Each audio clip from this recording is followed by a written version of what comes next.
Hi and welcome to day 2 of Intro to Trig. Today we are going to be talking about the unit circle. And the unit circle is a circle with a radius of 1. And on your unit circle you have the 4 points that touch the axes. This would be the point 1, 0. This would be the point up here 0, 1. And this would be the point -1, 0. And down here on the bottom would be 0, -1. Yesterday we talked that this was 0 degrees, 90, 180, 270, and since this is 0 and it's also going to be 360 degrees. Remember, all points are in the form of x and y.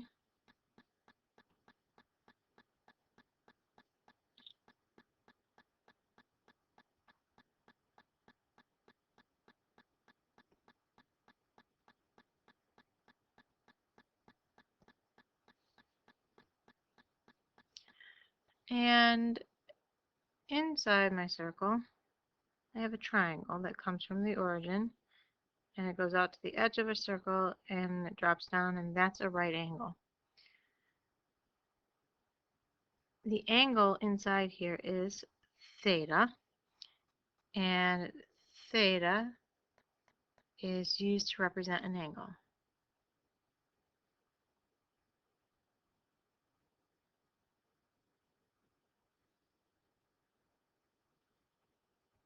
Instead of x.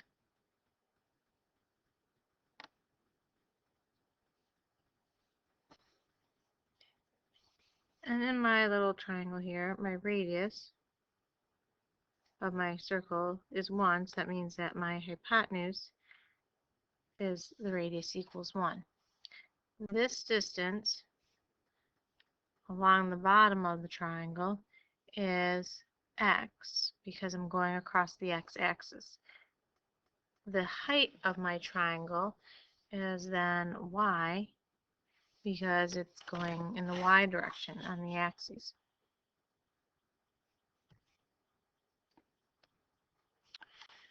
So looking at my triangle inside here, the sine of my theta is going to be opposite over hypotenuse. So that's why I get y over r, because r is my radius. Well, r is 1, so it's y over 1. So the sine of theta is just equal to y, or the height of the triangle.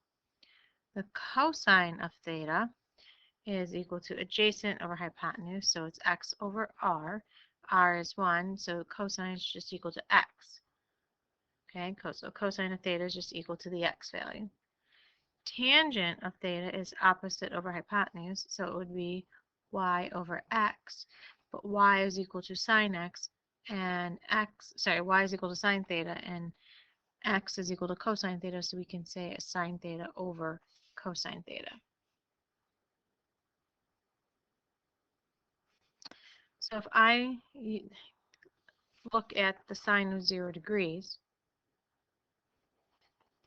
sine is equal to the y values.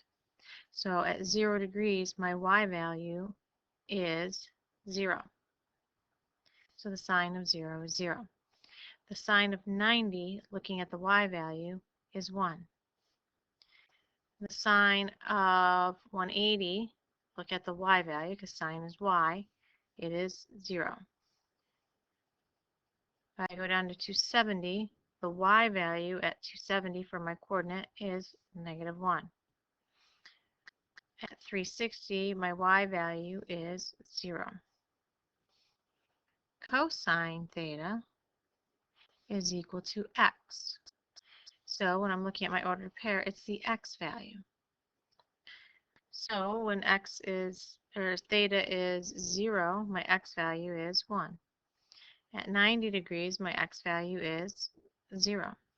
At 180 degrees, my x value is -1. At 270, my x value is 0. And at 360, it's back to what 0 is, so my x value is 1. The tangent, we said, is y over x, or sine over cosine. Well, at 0 degrees, y over x would be 0 over 1, which is simply 0.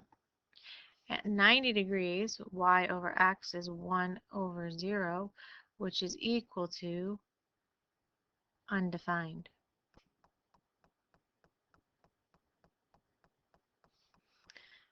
At 180, y over x would be 0 over negative 1, which is 0. At 270, it's negative 1 over 0, which is undefined. And we will be abbreviating undefined with a U or UND will work for undefined or U. And then finally at 360, it's the same as 0. So it's 0 over 1, which is just 0. So here we've evaluated the sine, cosine, and tangent of 0, 90, 180, 270, and 360 and never picked up a calculator to help us. There's a little saying I want you to remember. It is all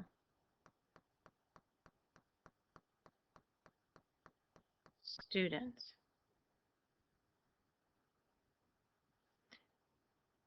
take calculus.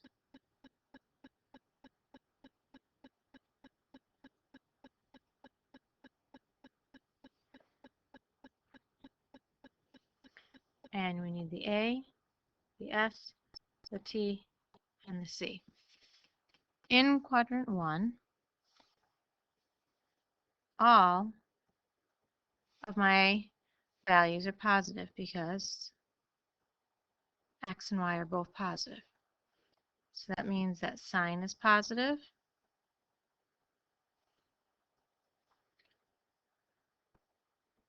cosine is positive, and tangent is positive.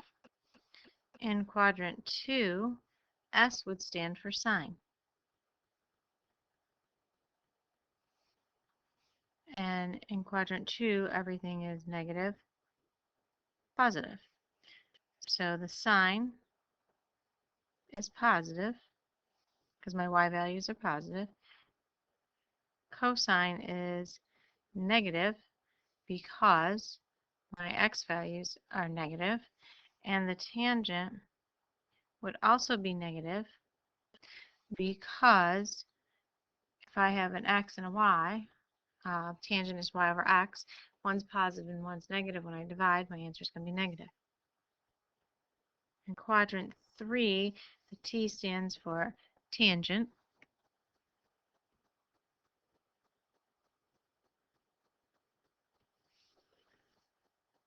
And in quadrant 3, everything is negative, negative. So that means my sine, my y values are negative. My cosine, my x values are negative. So that means my tangent has to be positive because a negative divided by a negative is a positive. In quadrant 4, the C stands for cosine. And everything in quadrant 4 is positive, negative. So that means the sine, which is my y value, is negative. The cosine, which is my x value, is positive. And the tangent is sine over cosine, so negative divided by a positive is negative. So in quadrant 1, everything is positive. In quadrant 2, sine is positive. In quadrant 3, tangent is positive. And in quadrant 4, cosine is positive. That's why we use the saying, all students take calculus.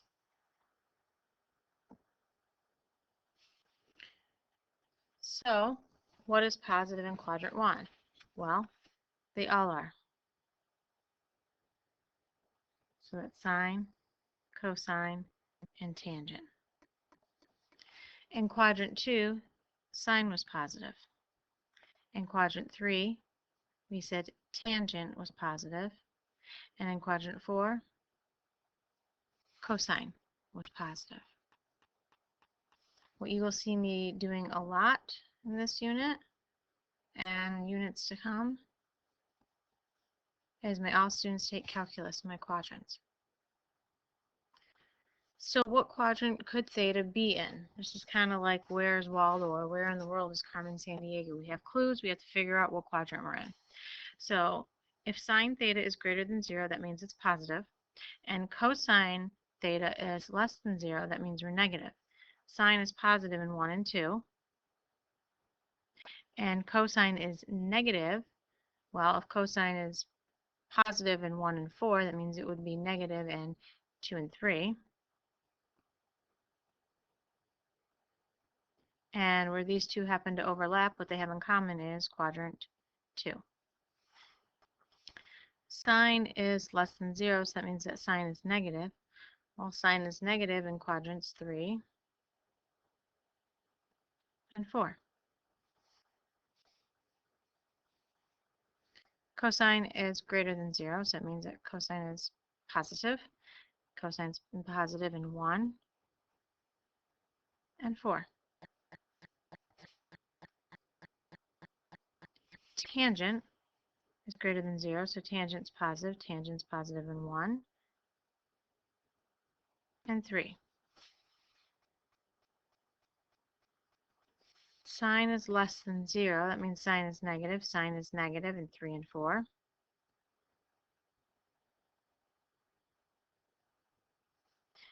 And cosine's greater than 0, so it means cosine is positive. That's positive in 1 and 4. So they match in quadrant 4. For number 6, tangent is greater than 0, so that's positive. Tangent's positive in 1 and 3. Sine is greater than 0, so sine is positive in 1 and 2. So they overlap in 1. Tangent theta is less than 0, so that means tangent's negative. Tangent's negative in 2 and 4. Cosine is less than 0, so that means that one's negative. So cosine's negative in 2 and 3. They match in quadrant 2.